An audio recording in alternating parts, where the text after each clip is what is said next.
Good Thursday afternoon to you. Welcome to the Jon Sanchez Show on News Talk which it's a pleasure to be with you. And trust me, there's going to be two others. We got one out of the two. The other one, we're trying some new technology, so bear with us here. And that, of course, is Cory that I'm referring to. He'll be joining here momentarily. But Mr. Dwight Millard of Highlands Mortgage, how are you, sir?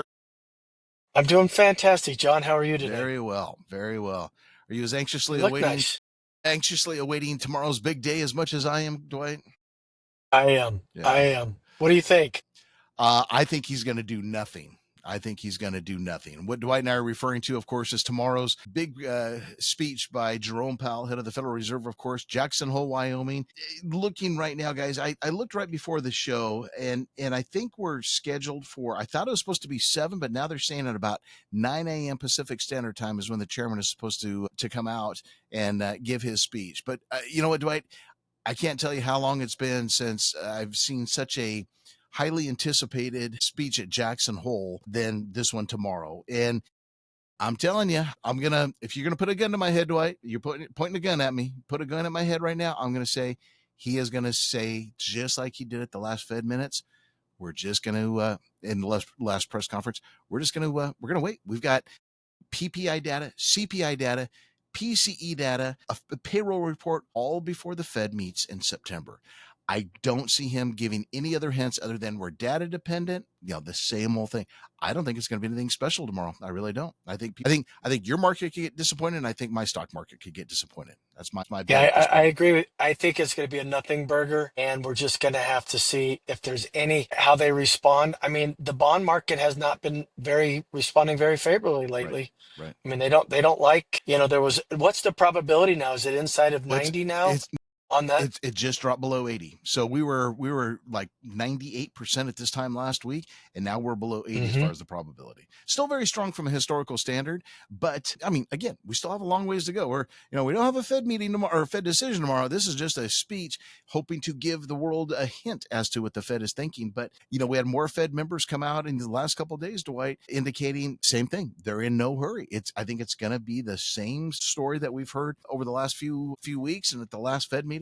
They're just in no hurry. They're data dependent. It's going to be the same old story. So here's the problem, John. The market, as we always talked about, has already factored in that price of that rate cut. Right. So now if you start Yes. to feel like, well, now they're going to start pulling That's back, you're right. going to start to see rates go back That's up right. again. That's right. Yep. That's exactly right. Yep. You hit it right on the head. They have absolutely factored it in. There is no doubt about it. It's not just us saying this. This is the consensus on the street that, yes, the rate cuts are already factored in. And again, that's what I'm saying. If they don't get any solid hint out of the chairman tomorrow, then I think we could be in for a little bit of volatility. And we now have had a 5-day losing streak on the S&P 500. We lost again today. We lost on the Dow, lost on the Nasdaq, lost on the S&P. Again, the only thing the street is focused on right now is this meeting tomorrow or this speech tomorrow. So yeah, I'm nervous going into it. I'm not going to sleep very well tonight. I'll be honest with you. Well, it'll be. So what time do you think the reaction will happen on the Pacific? Well, usually we will get, and I say usually because Lord knows this thing can change all the time. Usually we'll get a release of the text of his speech beforehand. So again, everything I'm seeing right now, his speech is scheduled at 9 a.m. Pacific Standard Time. So I would say probably, I mean, I've seen it as early as in the 7 o'clock hour, a couple hours before, but usually they will release kind of quote what they call the text of the speech, where you can kind of get an idea of some of the things he's going to be talking about. So anybody's guess, but generally they will release that ahead of the speech. And you have to almost anticipate Trump either way will come out with some dialogue, I'm Absolutely. sure, about it, which doesn't help what we're trying to get through. Yeah, no, absolutely. And I want to come back to Trump and what's going on with one of the members of the Fed in relation to a mortgage. But first, let me tell everybody what we have lined up as we wait for Cory to join us here. So, folks, we touched on this. What was it, Dwight? A month or two ago, I think. If I remember right, we had to kind of rush through the show. It was one of those days where we had a lot of news Mhm. that we had to cover in a very short period of time. So I want to kind of come back to this issue. And what I'm talking about is this. We're going to tackle today one of the biggest issues that all three of us are facing, and hopefully many of you. And I say hopefully from one standpoint, if you're the recipient. And what I'm talking about is this. We're going to tackle one of the biggest financial shifts of our time, the great real estate wealth transfer. Now, over the next 2 decades, baby boomers are expected to pass down, you ready for this, folks? They're expected to pass down $25 trillion of real estate to their heirs. But how they handle the transfer can mean a significant difference in the recipient side of things. If they don't do it right, there's unnecessary taxes, there's all kinds of issues that we will discuss. So we're going to walk you through the strategies to minimize the capital gains. We're going to walk you through the strategies to minimize or eliminate the estate taxes when and if possible. And obviously the inheritance pitfalls. Because not only, guys, is this the situation with $25 trillion in real estate being passed on. But we're going to go even deeper on this one. According to Sorelli Associates, there's $105 trillion of total wealth, of total assets, of which 25 trillion is real estate. The rest of it, stocks, bonds, mutual funds, various other assets that are going to be transferring to the heirs. So again, when I said a moment ago, this is really good for the heirs, right? This is going to create an entire, my gosh, boom in wealth, to say the very least. But at the same time, if you plan on gifting some of your assets to your children, grandchildren, whoever your heirs may be, and you don't do it correctly, guess what? You and or your recipients could have, again, significant amount of problems, and we want to eliminate that. But Cory, welcome, by the way, isn't that a staggering figure? $105 trillion of wealth transfer over the next 20 years. And again, excuse me, by the year 2048 is what they're predicting. But the 105, and then in your world, again, we look at $25 trillion in real estate. Mind-boggling to me when I found those figures. It sounds like quite a bit, and it's going to transfer to hands that aren't used to having it. Great point. So hopefully people are reaching out to yourself and other professionals to understand how to hopefully keep it. Yes, absolutely. So our title today is going to be how to handle the great wealth transfer, right? Once again, a very fascinating topic. And we've got some excellent points, in my opinion, of, again, how we can help you get through this for you and your family and others. Before we do, I want to ask Bailey, she was on the show, my daughter, who's also the producer of the Jon Sanchez show for social media and, of course, for a great new thing called YouTube that we're a part of. So I sat down last night. I text Cory and Dwight. I sat down last night, as I always do, to eat dinner. And I always watch YouTube on my television when I eat dinner. I don't even watch normal TV anymore. I just watch YouTube. And lo and behold, the first thing that pops up is the Jon Sanchez show. And seeing my buddies, they're beautiful, their handsome faces sitting there. And I wanted to bring Bailey on to let her tell all of you what she is doing to get our message out there even further than just right here, of course, on our home base of News Talk 780 KOH. So Bailey, tell the audience where you're getting this show out to now, because you're expanding us like we can't even imagine. Of course, J-O, it does. Yep.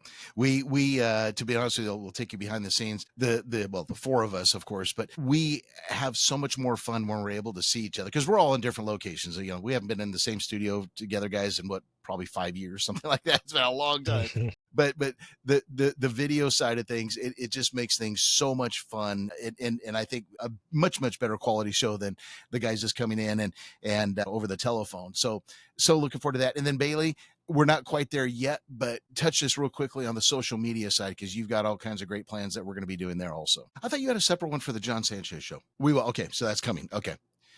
Yeah. And what we're going to be doing, everyone, just so you know, is one of my goals, again, thank God for Bailey, of getting on YouTube and dramatically increasing our social media presence, is we're going to be doing a lot of educational material for you. And we're not going to go long. I don't know. I find myself, I don't know if you guys are this way, I don't have the patience to sit there and watch a 25 or 30-minute video on whatever, right? I like the shorter 2, 3, maybe 5 minutes. Boom, you get on to your next subject. And so what I'm going to be doing, thanks to Bailey, is we're going to be doing a lot of interviews, I'll call them, with Cory and with Dwight on things that we just, again, we have hundreds and hundreds, if not, well, we have over 1,000 podcasts sitting out there, but going to go back to some of those topics, like, just like today, it's like, hey, Cory, what are the 3 things that a beneficiary, someone that's going to be receiving real estate from their parents, what are 3 things you recommend to them? Cory, go boom, boom, boom, boom, boom. We'll have a little discussion about it. Boom, that one's done. Hey, Dwight, tell us what's going on in the world of mortgages, right? So a lot of these little short snippets, what are they're called reels, right, Bailey? Okay. Yeah. Right. And we'll announce it. Absolutely. Yep. Are we considered influencers now? Okay, right on. Okay, The blue check mark. What is that? Okay. we got to be verified. Got to be verified. My God, I'm licensed with every government agency. So I think I am verified from that standpoint. But yeah, watch, I won't be verified over social media. And you will tell me how to get into TikTok and all these places you're putting me, because you still don't give me the password. I have no clue how to get in. Got it. But you got to get, real quickly, you got to get Cory and Dwight, because they're as much of a social media challenge as I am. So just remember, we're a package deal here. So I know you've worked with them a little bit in the past, but let's make that a goal. Okay, perfect. It's going to be fun, guys. And all this is going to be happening here real soon in the next, 2 weeks, 3 weeks, Bailey, all the social media stuff. Yeah.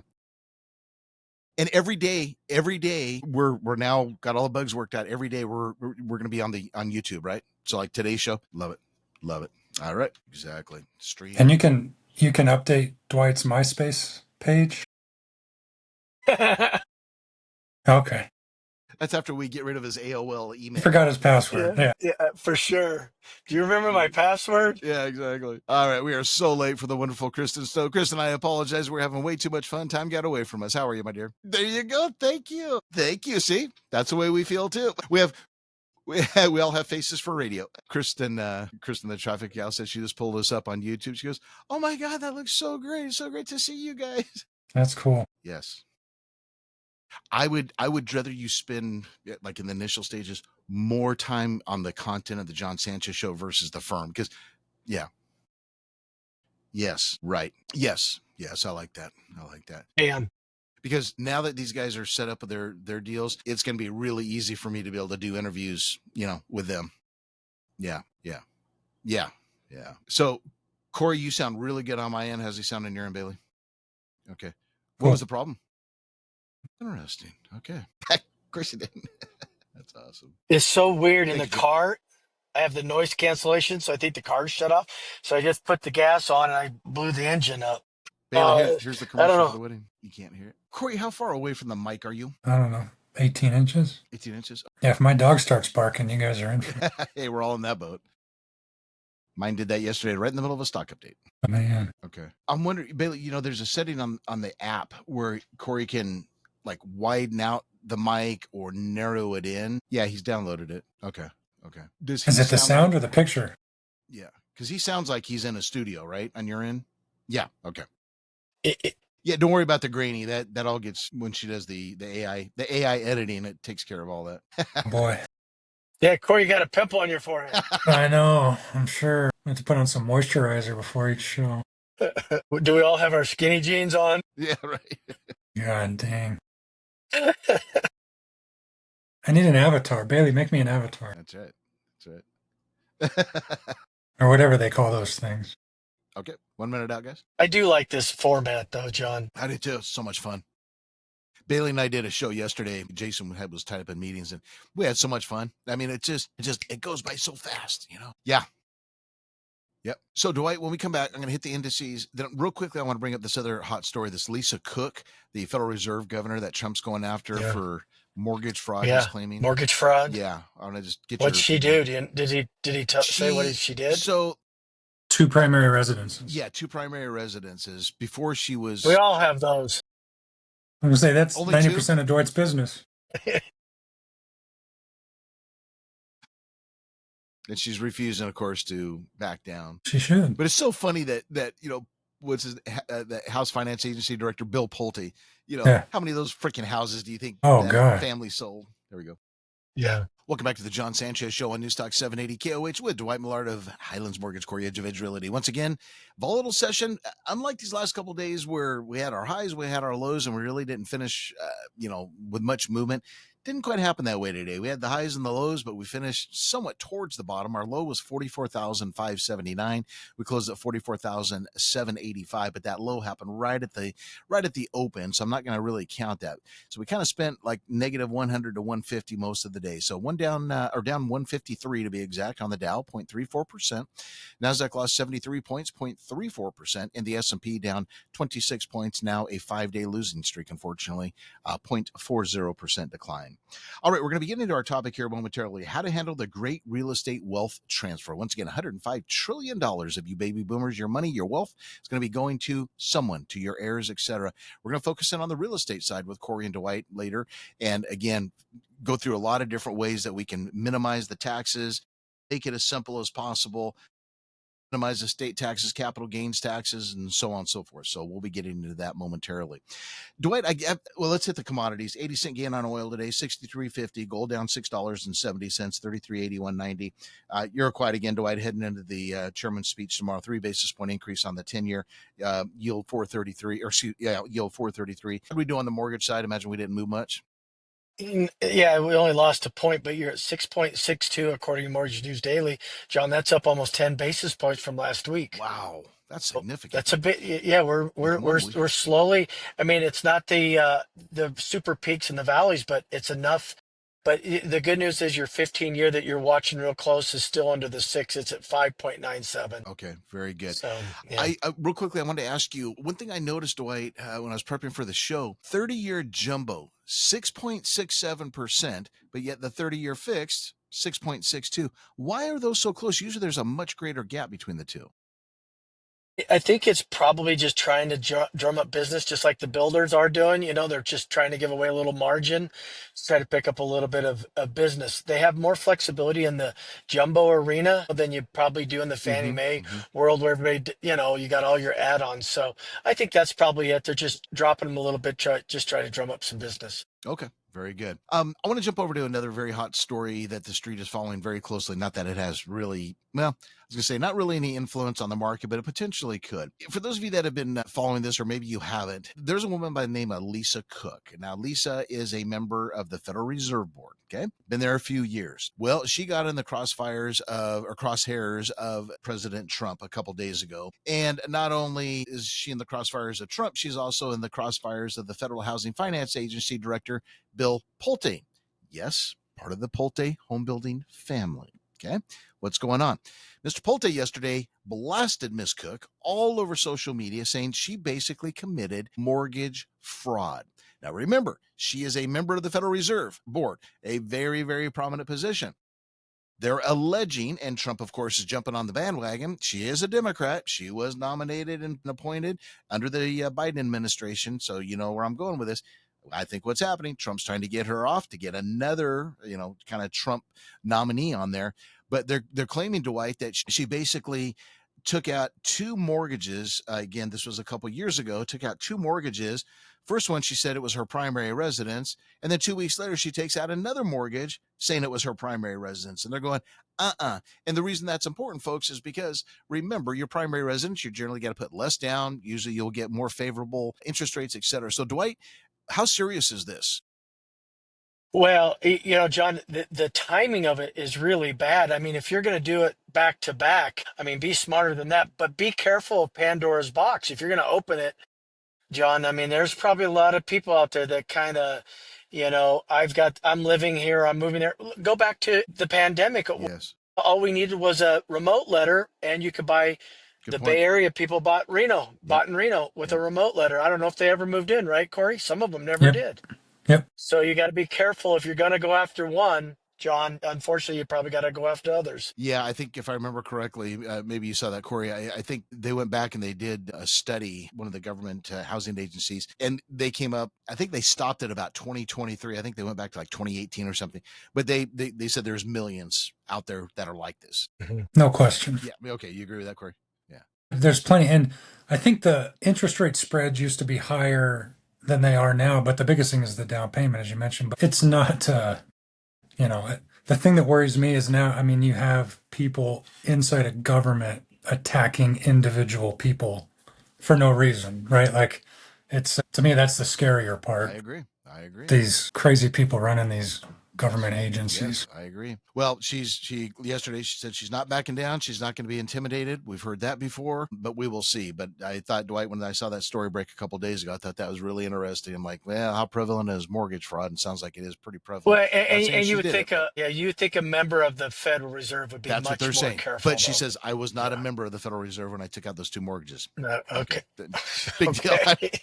I don't think that's really all that great of a thing to say. That wouldn't be my rebuttal. But Did you hear him talk about why she said that? Because to be fired, you have to be fired for cause of something during your term. right. This was all pre-term. Okay. So they're getting set up to say you can't fire me. Got it. Because for of the this. cause. Yeah. Kind of like where he wanted to fire Powell for cause of the budget overrun on the rehab of the Federal Reserve building, right? Yeah, and who was wrong on that? Right. Yeah, that one's On live TV. That one's kind of gone. Yeah, that one's kind of gone by the Exactly. wayside on that one. Oh my goodness. All right, we're gonna get down to our real estate topic when we come back. How to handle the great estate wealth, real estate, that is, the great real estate wealth transfer. When we come back. Let's turn it over to Jack Saban. He's got news, traffic, and weather. Hey, you got like over 4 minutes. Yeah, they're on my updates. Wow. That's incredible. All for free, too. Jeez, that's incredible. That is a good job. Yeah, they're really, yeah, like I said, every morning when I'm doing the updates, every day they run that commercial. Wow. Holy shit. Must be nice to be young and pretty. Get shit thrown at you all the time. Have you heard anything? You got to follow up with Joe just to make sure the ad's running properly on KOH and everything. Yeah, just make sure. So Cory, I was telling Jon, I got up on your guys' time today. I was up at 4. I got up at 4:15 to hit the road. And don't you feel good now? You got a lot of energy left? No, I'm out of energy now, man. I've been driving forever. How many hours were you driving? I still got, it'll be 13 by the time I get there. Wow. 13 hours. I mean, I know you're coming here, but where are you stopping the night? Flagstaff. I'm 95 miles from Flagstaff. So about an hour and a half, I'll be there. You know, Dwight, they have this great new invention. Called an airplane? Uber transportation, or these guys called hot shots that will actually put a vehicle on a trailer and take it for $500-$600. Yeah. Just next time. Yeah, I don't know. I don't know. It's all right. It's all right. Are you by yourself or Melissa? Cory will do it. Cory, no, I'm by myself. Cory will do it someday for his daughter. That's right. Oh, no. Yep. Yeah, you will. That's where she's going. Yeah. It hasn't been too bad. I do like taking off early in the morning because that before the sun even rises, you've got 3 hours. Yeah. And of course, nothing's better than that's good. Sunrise in the desert. Right. That's going to suck tomorrow, though. Vegas to Reno. Yeah, that's a tough haul. You got stops every 2 hours. Yeah. If you don't have a woman or young kids with you saying, "Are we there yet? I got to pee." I got to pee. Yeah. For some reason, it's not charging. The car's not charging my phone. I have 15. So I went in the back. Do you have one of these? No, what is it? Those little boosters where you can charge, you jump your battery on your boat or anything? Yeah, no, I've never seen that one. That's nice. And then it's got lights. They're what, Cory, $129? Yeah, you got to get one. It'll Nice. leave you straight. You want to get one. They're they got jumper cables that plug in right here. No kidding. Wow. Those are Jumps it in a heartbeat. Yeah. Oh yeah. So now I'm plugged into this now. Perfect. So it should be charging. Yeah. Perfect. Do we want to get into just adding kids to title, Cory? Just that it's a horrible idea. Well, yeah, but I'm just saying that's what they're doing. They're adding the title so that they automatically get the property. Not only that, but I had 2 last year. I don't know if you ever run across them, but the death deeds. Welcome back to the Jon Sanchez Show on News Talk 780 KOH with Dwight Millard of Highlands Mortgage and, of course, Cory Edge of Edge Realty. Once again, we finished down 153 on the Dow, lost 73 on the NASDAQ, and a decline of 26 on the S&P 500. All right, how do we handle the great real estate wealth transfer? You may not think it's a problem, especially those of you that may be the recipient. You may be going, hey, you know what? This is going to be the best thing in my life. Finally, mom and dad kicked the bucket, or grandma and grandpa kicked the bucket, and I'm going to be a wealthy son of a gun. Well, we hope that you are. But if you don't follow some of the advice we're going to give you, or the person that's going to be gifting you these assets, you potentially could lose a significant amount to unnecessary taxes and all kinds of other problems. But as always, when we start talking about tax strategies and estate planning strategies, please consult with your tax professional, consult with your attorney before you do anything, because We don't have time to go. And again, guys, these are going to be some great topics we'll be able to do down the road on social media and some webinars and things. I want to really get into these, but we're just going to be able to scratch the surface.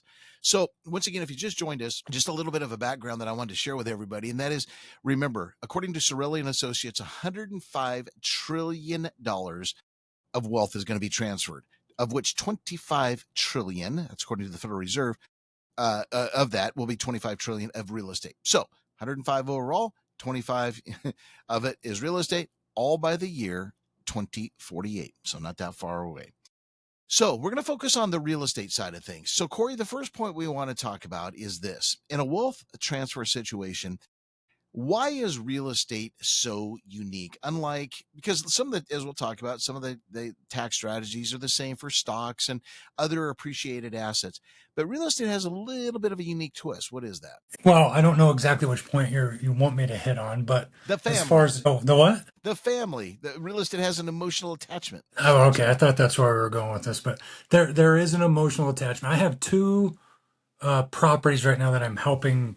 These are both trusts, so I don't have to go through probate on either one of them, but they're both trusts. People passed away. There are emotional issues with both houses that we have to work. I mean, I don't want to say that I personally have to work through them, but we have to help people through them because there's more than just, hey, sell my gold or sell my apple stock or whatever. Right. You know, both of these houses, my current clients grew up in different things. And so there is another component to it aside from the financials and the basis and all the other things that come with all the assets. So let me ask you in this scenario that you're talking about, Cory, this is one of the problems. So once again, let's do a hypothetical. We've got a house that everybody grew up in Lake Tahoe, right?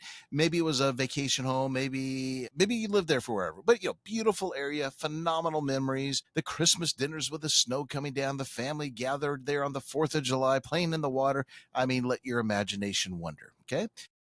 Don't have those attachments in a primary home in most cases. Definitely don't have it in an investment property. So now let's say, let's say it's Dwight, right? Dwight had this house, got a big, beautiful family, all these memories. Dwight dies, and now let's say Cory and I are his two sons.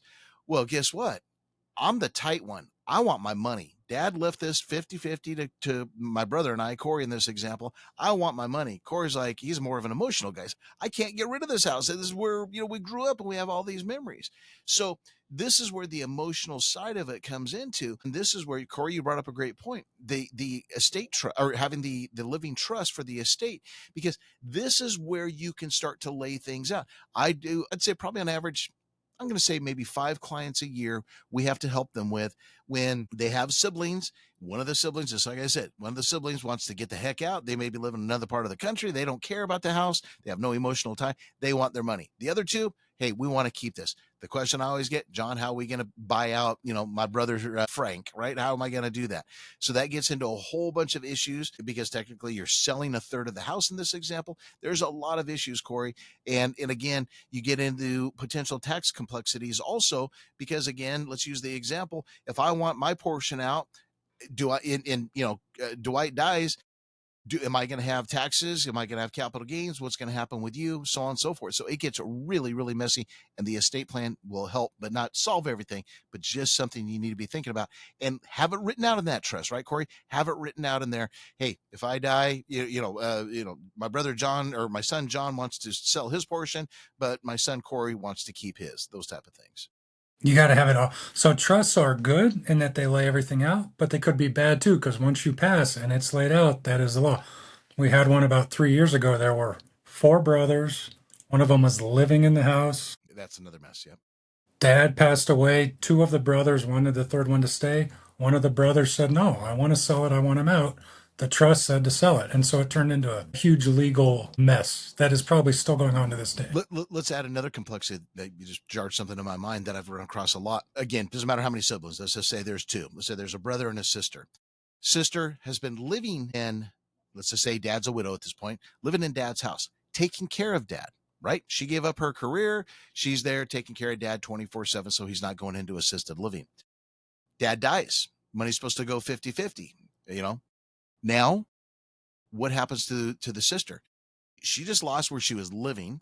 She's also angry because she hasn't been paid by dad while dad was alive.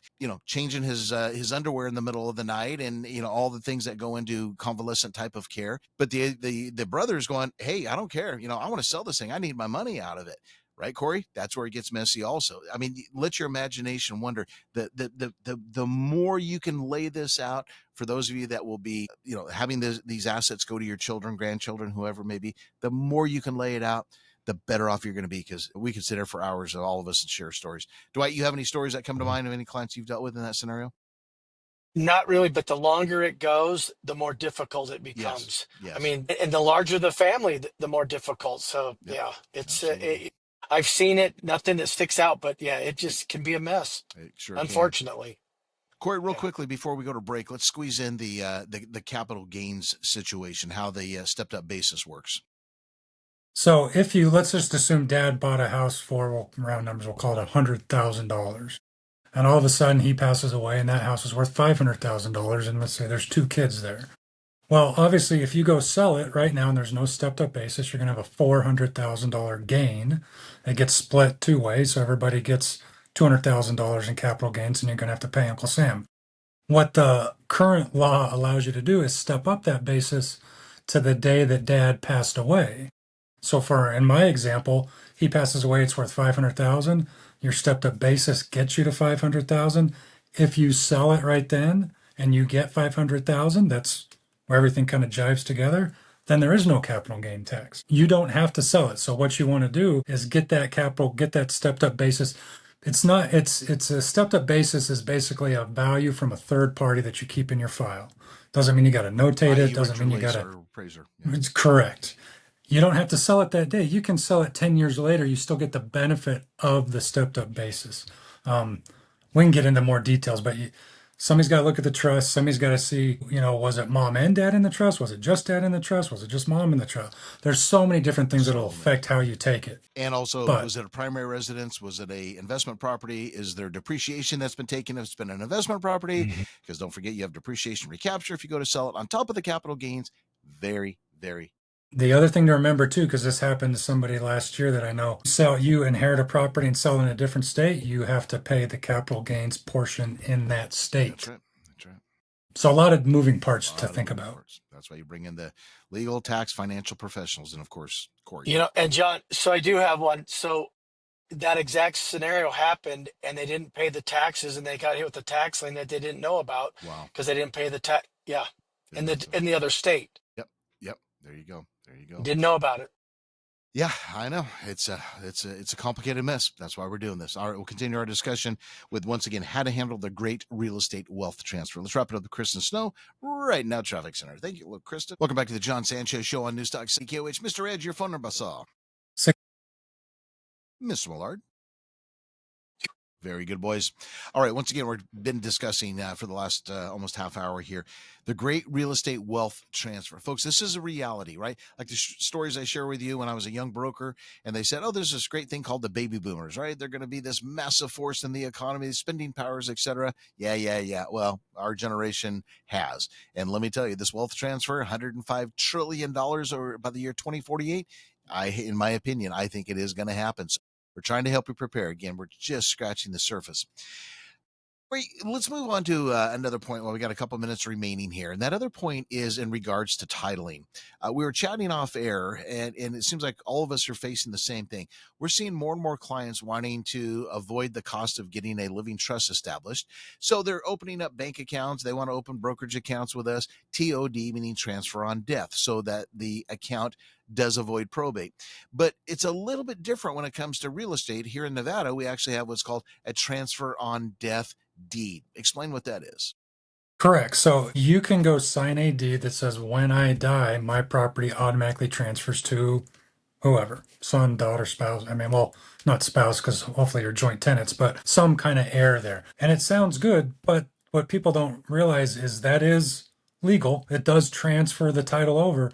But if the heir wants to sell that house, no good title company is going to insure that title until Medicare, Medicaid, all these things are cleared up. Even if the person that passed away never dealt with those there's still a 3 to 6 month waiting period for them to respond back that there's nothing. And it's usually faster, what the title companies will tell you. And I went through 2 of these last year for clients. They'll tell you, hey, just get an attorney and open the probate because you're going to get through the probate faster than waiting around for these 6 month, limitation times. How can you say I want probate if you have TOD? Because that avoids probates. It can avoid probate. So imagine it this way, and it's either 3 months or 6 months. So the transfer on death, and the title company is not going to insure your title. They're going to say, hey, you got to wait out the period, 3 months or 6 months. That's the amount of time that Medicare, Medicaid can come in and claim something against the estate. Well, if we go into probate, we can send out the notice to creditors right away, and they have 20 days to respond. So we're trying to get to the end result in a much faster time. So if you want to wait the 6 months and you're sure there's nobody coming out of the closet, correct, you could avoid the probate and get around it. But if you're trying to sell it in 30 to 60 days, it's faster to get into court and to force Medicaid and Medicare, all these people to file their claims. I did not know that. That's a great point you bring up. Amazing. So many nuances. Like I always said, Cory Edge should have been an attorney in his other life. Yeah, right. I'm perfectly fine paying attorneys. Yeah. There you go. Well, as you see, folks, there's a lot of moving parts to this. If you think you're going to be having an heirs receiving your estate, in whether it's real estate, stock market, etc., please sit down with us, or we'll bring in the attorneys, the CPAs if you don't have one. Again, get everybody on the same page, write the plan, get it down on paper, make life easier for you when you're gone, no pun intended, and most importantly for your beneficiaries. So a lot of great information. We'll keep tackling the subject because, again, we just scratched the surface on it. Cory, Dwight, have a great afternoon. Great job, boys. We'll do it again tomorrow on the Jon Sanchez Show. Don't forget, Fed meeting tomorrow. We'll talk about it on the show. God bless. Or speech, that is.